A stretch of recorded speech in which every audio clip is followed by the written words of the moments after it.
Olá, aqui é o professor Vitor Proença. Nesse vídeo eu vou conversar sobre problemas nos rins, tá? Eu vou te mostrar quais são os 8 sintomas que você deve ficar alerta em relação à insuficiência renal. Então, se você tem algum problema renal, é bom você ficar esperto aqui com esses sintomas que eu vou mostrar, tá bom? Primeira coisa, o que é essa tal de insuficiência renal? É uma doença renal crônica, tá? Um tipo de doença renal crônica, é o estágio final, basicamente, da doença renal crônica, que está relacionado com o mau funcionamento dos rins, tá? Se você não lembra da fisiologia, funciona basicamente assim, ó. O sangue, ele entra aqui, ó, nos rins, tá? O rim é uma coisa mais ou menos assim, ó, um órgão meio que em formato de um feijão. Eu sei que esse desenho tá meio feio, mas vem aqui, ó, uma artéria, tá?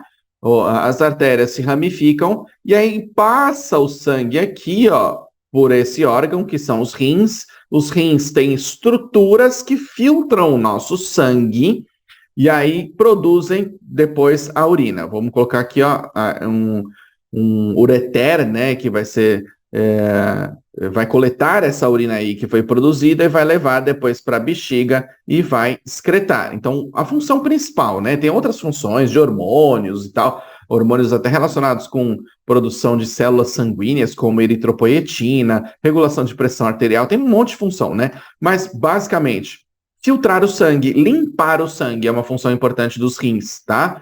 Então são órgãos duplos aí que a gente tem dos dois lados aí, ó, direito e esquerdo, que entra o sangue, filtra aqui e aí depois produz a urina, basicamente. Esse é o funcionamento básico aí dos rins. E eles têm estruturas aqui que são microscópicas, tá? Que a gente chama de glomérulos.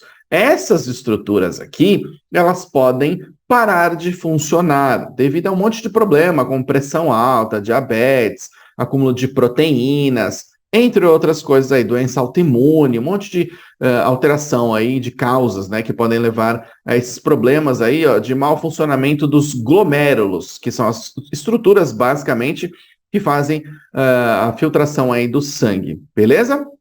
Então, um ou os dois rins podem não funcionar bem por conta própria.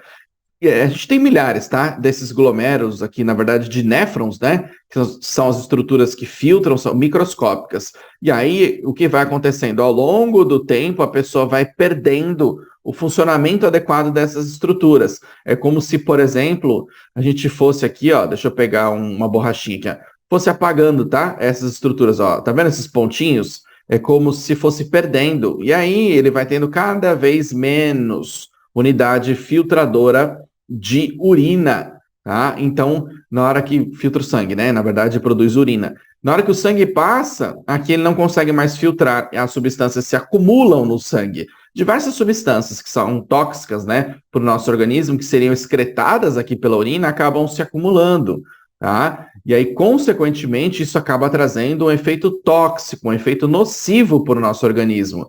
Ao longo do tempo, então, que o paciente tem doença renal crônica, por exemplo, pode ser aguda também, tá? Que leva à insuficiência renal. É mais difícil, mas pode ser, por exemplo, uma reação autoimune, uma intoxicação por medicamento, tá? Também pode acontecer. E aí, esses néfrons, glomérulos e etc., vão morrendo, basicamente. E aí não filtra mais o sangue, tudo bem? As substâncias acabam se acumulando. Mas normalmente isso vai ao longo de alguns anos, vamos falar dessa maneira, tá? E aí vai fazendo exames, vai verificando que a taxa de filtração glomerular, que a gente diz, vai diminuindo. Quer dizer o quê? Que o seu sangue não está sendo mais filtrado adequadamente, tá? O resultado final disso daí vai ser basicamente que o paciente vai ter que passar por processos de hemodiálise, tá? Você já deve ter ouvido falar sobre isso. Então, essas estruturas vão sendo perdidas. Então, imagina que nesse rim não tenha mais, mas esse rim ou outro aqui, sei lá, o rim esquerdo, né? Ainda tem. Então, ele ainda está filtrando, mas a quantidade está sendo cada vez menor de taxa de filtração glomerular, basicamente. E aí vai acumulando substâncias aí, tá? Na corrente sanguínea, que podem ser dosadas, por exemplo, a creatinina, a ureia, tá? E aí dá para fazer diversos exames cruzando essas informações com a quantidade no sangue e a quantidade na urina, e verifica aí a depuração que a gente tem, né, a taxa de limpeza que a gente tem do nosso sangue, tá? Mas isso fica para um outro vídeo. Só para você entender agora, Então, isso pode ser agudo ou crônico. Normalmente, os pacientes vão desenvolvendo ao longo da vida, e aí, quando eles vão envelhecendo, aumenta a chance dessa insuficiência renal. Então, tende a ser crônica, mas pode acontecer de maneira aguda, matando aqui, ó, basicamente, destruindo essas estruturas de filtragem aí do nosso sangue, que são os néfrons, tá? Mais especificamente lá dentro tem os glomérulos. Em outra aula, eu posso até mostrar uma imagem aí para você, mais da fisiologia em si, para a gente entender um pouco melhor. Mas basicamente são estruturas que filtram, né, o nosso sangue.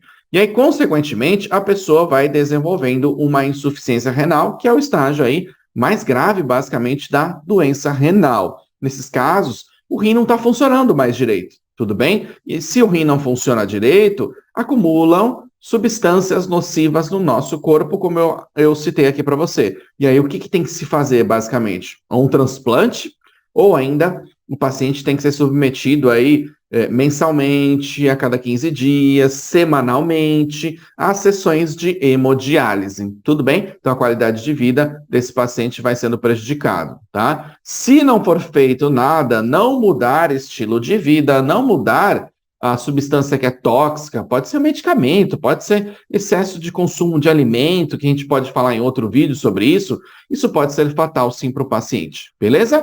Então aqui a gente tem algumas dessas causas de insuficiência renal, tá? É claro que existem ainda outras possibilidades, mas essas são as principais, que são, por exemplo, ó, hipertensão, diabetes, e aí elas podem estar associadas, tá? O paciente pode ter diabetes e, consequentemente, também hipertensão e também obesidade, tá? E aí outras alterações que a gente chama de síndrome metabólica, que é alteração em diversas partes aí do metabolismo, tudo bem? Então, muitas vezes está associado isso daqui.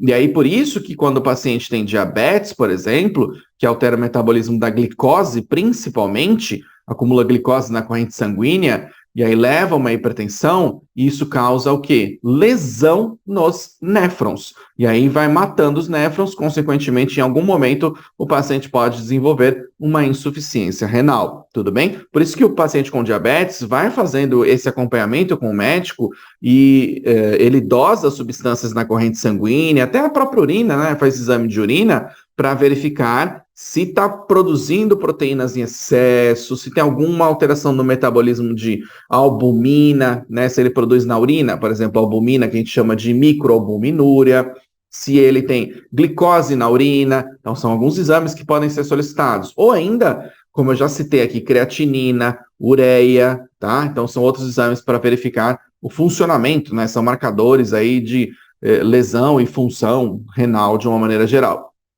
Outras doenças, doença renal policística, uma glomerulonefrite, que pode nem ter uma explicação diretamente, pode ser derivado de uma doença autoimune, uma infecção, ou seja lá o que for, uma nefrite intersticial, até mesmo as pedras nos rins, né, o cálculos renais, que a gente costuma falar dessa maneira, isso é chamado de litíase renal, é o nome mais bonitinho para isso. Mas basicamente são aqueles pedrinhos, né? Aqueles cálculozinhos que são formados aí nas estruturas dos rins.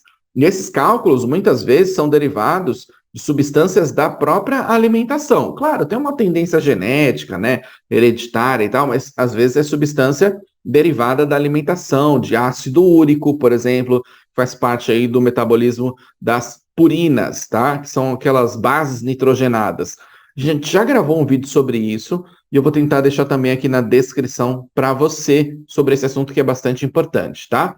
E ainda as próprias infecções aí, uma pielonefrite. Então, tem várias possibilidades, tá? De causas que vão levando a lesões nas estruturas que filtram o sangue presente nos rins, consequentemente levando ao longo do tempo, ou até mesmo de forma aguda, a uma insuficiência renal. Tudo bem? E aí, aqui, ó, o principal que eu quero trazer nesse vídeo para você. Quais são os 8 sintomas ou sinais aí que você tem que prestar muita atenção para saber se os seus rins estão funcionando de maneira correta, tá? Um desses sintomas é cansaço extremo ou fadiga, tá? Por quê? Porque estão acumulando substâncias tóxicas no seu organismo. Outra coisa, náuseas e vômitos. Essas substâncias, por elas serem metabolizadas normalmente pelo fígado, tá? E aí serem excretadas por via renal, muitas vezes, elas se acumulam e podem levar, inclusive, à toxicidade do fígado, tá? Além de toxicidade no sistema nervoso central. Tem substância que é tóxica para o cérebro, que acumula na corrente sanguínea quando os rins não filtram o nosso sangue adequadamente. Confusão ou dificuldade de concentração, inchaço, tá? Inchaço está muito relacionado com problemas renais, tudo bem? Não é só consumo de sal, não é isso, mas todo o processo aí de filtração. Porque se os rins estão funcionando adequadamente, você ingeriu mais sal, vai te dar mais sede. Você ingere mais água, filtra adequadamente, você vai urinar mais no final das contas, tá? Mas, se você comer mais sal, tá? Você foi lá no restaurante japonês, no rodízio de carne, sei lá, comeu coisa salgada. Uma salada mesmo, né? Salgada. Tem muito cloreto de sódio.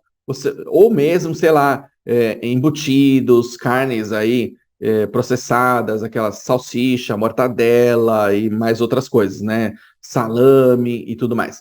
Tem muito sal, né? Resumidamente. Cloreto de sódio, tá? Principalmente. Alguns têm glutamato, monossódico também, mas basicamente é o sódio. Esse sódio, ele vai ser absorvido lá no intestino, basicamente, vai para a corrente sanguínea, e aí, consequentemente, ele vai aumentar a osmolaridade plasmática, que a gente diz.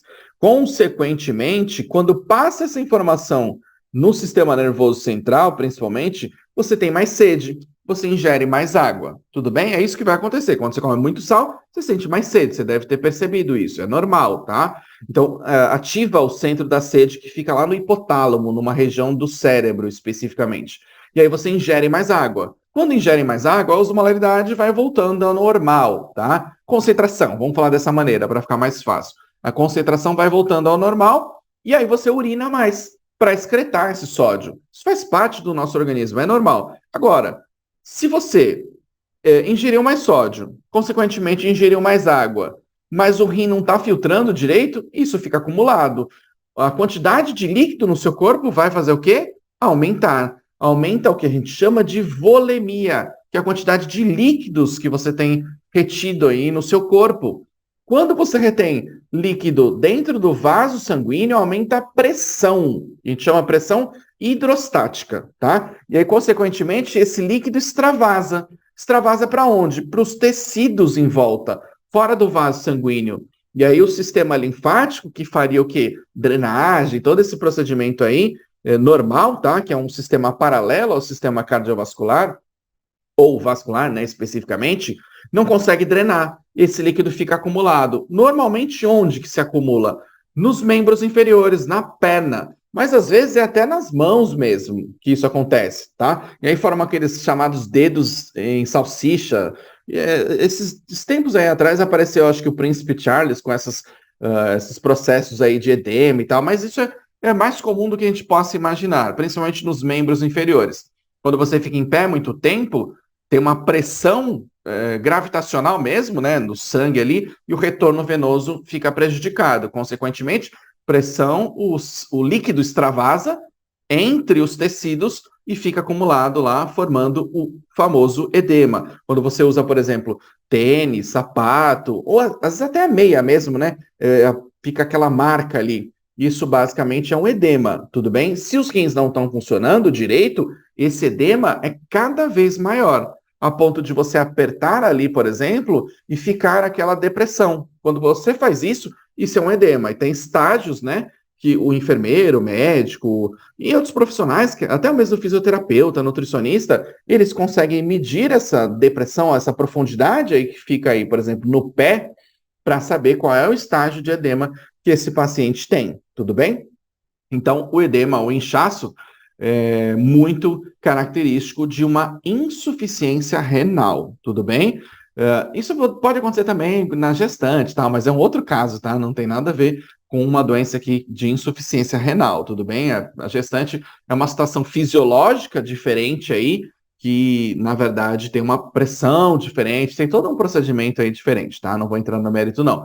Então, o que pode acontecer? Nas mãos, tornozelos e até mesmo no rosto, tá? Isso pode acontecer. É mais normal perna, pé, tá? Nos membros inferiores.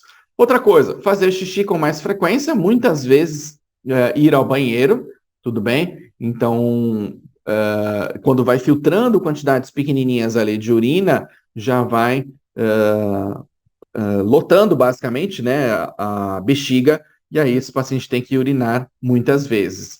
Outra coisa, cãibras ou ainda espasmos musculares, é que, claro que aqui também tem uma relação com alimentação, tem outras coisas relacionadas, mas pode ser um desequilíbrio de sódio e potássio, tá?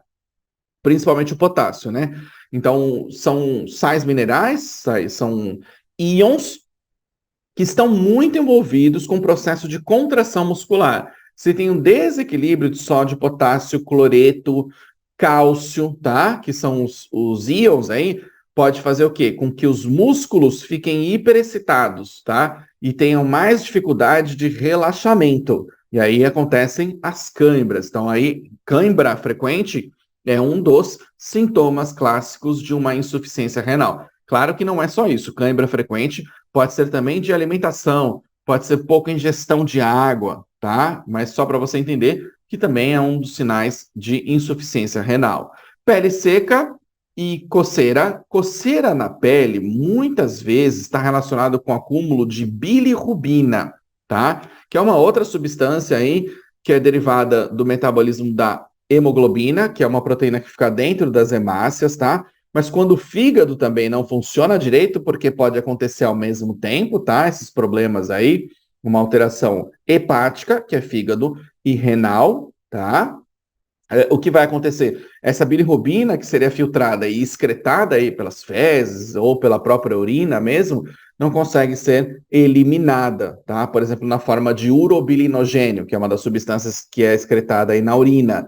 E aí, consequentemente, acaba acumulando essa substância no organismo, fica acumulada na pele, inclusive até podendo modificar a coloração da pele, tudo bem? E aí se faz o exame de bilirrubina, a gente tem lá direta, indireta, também não vou entrar no mérito, a gente pode gravar num outro vídeo sobre esse metabolismo da bilirrubina, que é um tema bastante interessante, tá? E ainda falta de apetite, ou ainda a comida ela pode ter um gosto meio metálico por alteração aí de papilas gustativas, de todo um procedimento aí que pode acontecer. Tudo bem? Então, esses são os 8 sinais aí muito importantes de insuficiência renal que você tem que ficar esperto se você já tem na família, por exemplo, algum caso, tá? Se você tem alguns desses sintomas aí, o ideal é que você procure o auxílio médico. Vai lá para uma unidade de saúde, uma UBS, uma equipe de saúde da família, um postinho, seja lá o que for que tem no seu município, e peça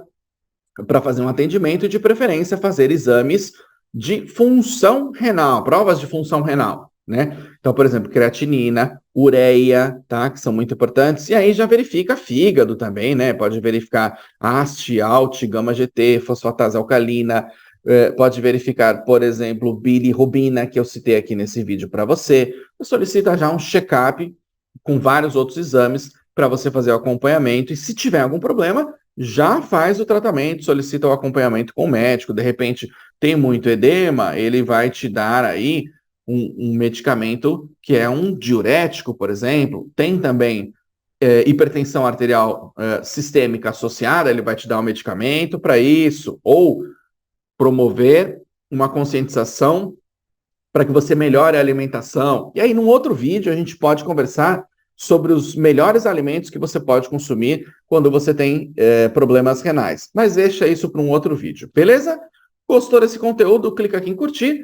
Claro, já deixa o seu comentário aqui, porque ele é muito importante para mim e para o YouTube também, obviamente, né? Mas também é importante para você, porque se for uma questão interessante, uma pergunta e uma dúvida, a gente grava um outro vídeo para responder a sua dúvida. E claro, se inscreve no canal, ativa a notificação, clica lá no sininho e tudo mais, para você receber os próximos vídeos, que a gente tem muita coisa legal que eu já coloquei aqui na sequência das gravações que a gente deve liberar nos próximos dias, tá bom?